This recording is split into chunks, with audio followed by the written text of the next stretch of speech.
बेटियों को बचाने के लिए तो लोग सड़कों पर उतर जाते हैं, कैंडल मार्च करते हैं, धरने पर बैठते हैं, पर बेटों को बचाने कौन आएगा? ये सवाल जितना गहरा है उतना ही गहरा है। ये रहस्य कि आखिर बेटों के साथ कहां कहां क्या क्या हो रहा है, ये कहानी है इसी रहस्य को उजागर करने के लिए। आइए जानते हैं कि यश रघुवंशी, जो इतने बड़ी कंपनी के मालिक का बेटा, जिसके नाम पर करोड़ों की प्रॉपर्टी है, वो सबके सामने अपने दुख को बोल क्यों नहीं पाया। यश लखनऊ की सबसे बड़ी industry Raghuvanshi group of industries का इकलौता बेटा। हर किसी को लगता ये लड़का कितना किस्मत वाला है। बचपन से ही पढ़ाई में टॉपर, स्पोर्ट्स में आगे, सीधा सादा, आज्ञाकारी बेटा।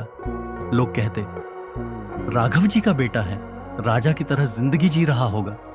लेकिन किसी ने कभी यह नहीं देखा कि बाहर की इस चमक दमक के पीछे एक ऐसा लड़का था जो बस सबको खुश करने के लिए जी रहा था। राघव रघुवंशी के एक बेहद करीबी दोस्त थे, विक्रम। वो घर के सदस्य जैसे थे। यश उन्हें बचपन से विक्रम अंकल कहता आया था। विक्रम हमेशा यश को बेटा बेटा कहकर पुकारते। यश उन्हें बहुत सम्मान देता था। लेकिन जैसे जैसे यश बड़ा होता गया, विक्रम का व्यवहार अजीब होने लगा। छोटे छोटे बहाने से उसे छूना, अकेले में बात करना और फिर उसकी पर्सनल लाइफ के बारे में जरूरत से ज्यादा सवाल करना यश को अजीब लगता। लेकिन उसने कभी खुलकर कुछ कहा नहीं। उसे लगता था शायद मैं ही गलत सोच रहा हूं। एक दिन ऑफिस में देर रात तक काम था। पिता बिजनेस मीटिंग में बाहर गए थे। विक्रम ने कहा, मैं ड्रॉप कर देता हूं, रात बहुत हो गई है। यश गाड़ी में बैठ गया। रास्ते में विक्रम ने अजीब बातें करनी शुरू की। धीरे धीरे उसने गाड़ी साइड में रोक दी और अचानक उसने यश का हाथ पकड़ लिया। तुम बहुत हैंडसम हो गए हो यश। कोई बात नहीं, यह हमारी प्राइवेट बात रहेगी, थोड़ा रिलैक्स हो जाओ। यश हैरान और डर गया। उसने खुद को छुड़ाने की कोशिश की। आपको शर्म नहीं आती? आप मेरे पापा जैसे हैं। यश चिल्लाया। विक्रम ने उसे कसकर पकड़ लिया और बोला, अगर किसी को बताया तो याद रखना, तुम्हारा नाम, तुम्हारी इज्जत सब बर्बाद कर दूंगा। तुम्हारे पापा भी तुम पर विश्वास नहीं करेंगे।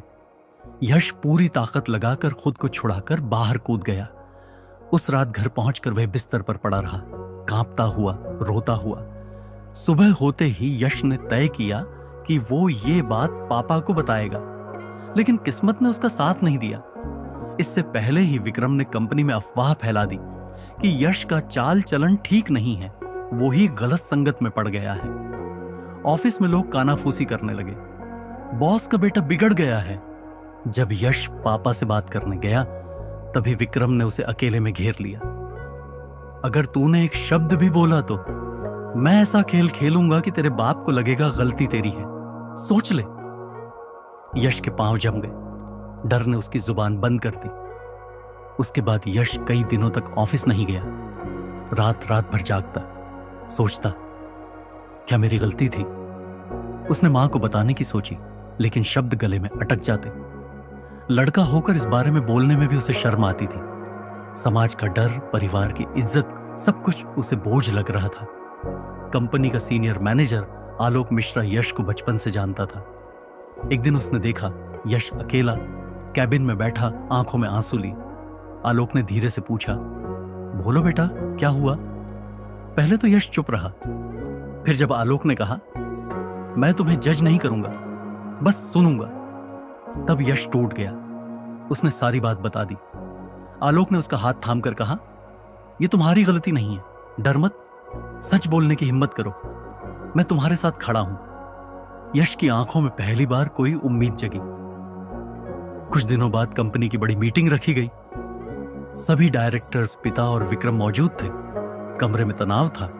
सबको लगा शायद कोई बिजनेस इश्यू होगा, लेकिन यश खड़ा हुआ। उसने गहरी सांस ली और कहा, आज मैं एक ऐसी बात कहने आया हूं जिसके बारे में मैंने महीनों तक चुप्पी साधी। वो इंसान जो इस परिवार का दोस्त कहलाता है, उसने मेरे साथ जबरदस्ती की, और जब मैंने विरोध किया तो अफवाहें फैलाकर मुझे चुप कराया।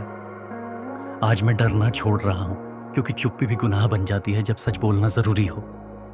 कमरा एकदम सन्नाटे में डूब गया। विक्रम खड़ा होकर चिल्लाने लगा, यह झूठ है, बच्चा बिगड़ गया है। लेकिन यश ने आलोक की तरफ देखा।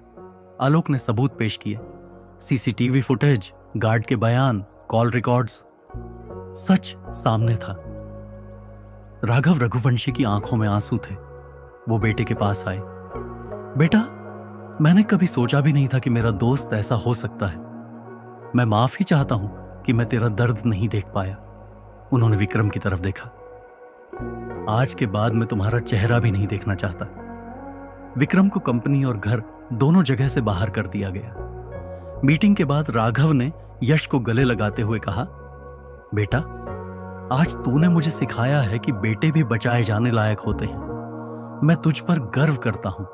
तूने जो हिम्मत दिखाई है, उससे कई बेटे अपनी आवाज उठाने की ताकत पाएंगे। यश की आंखों से आंसू बह रहे थे, लेकिन इस बार ये आंसू डर के नहीं, राहत और जीत के थे। इस घटना के बाद कंपनी में एक नई पॉलिसी बनाई गई, safe for main and women, ताकि कोई भी, चाहे लड़की हो या लड़का, शोषण का शिकार होने पर खुलकर बोल सके। शहर में लोग पहली बार समझे कि दर्द का कोई जेंडर नहीं होता। यश की कहानी हर उस बेटे के लिए है जो डर के कारण चुप है। लड़के भी पीड़ित हो सकते हैं, उन्हें भी सुनिए, उन पर भी विश्वास कीजिए, क्योंकि चुप्पी सबसे बड़ा जहर है।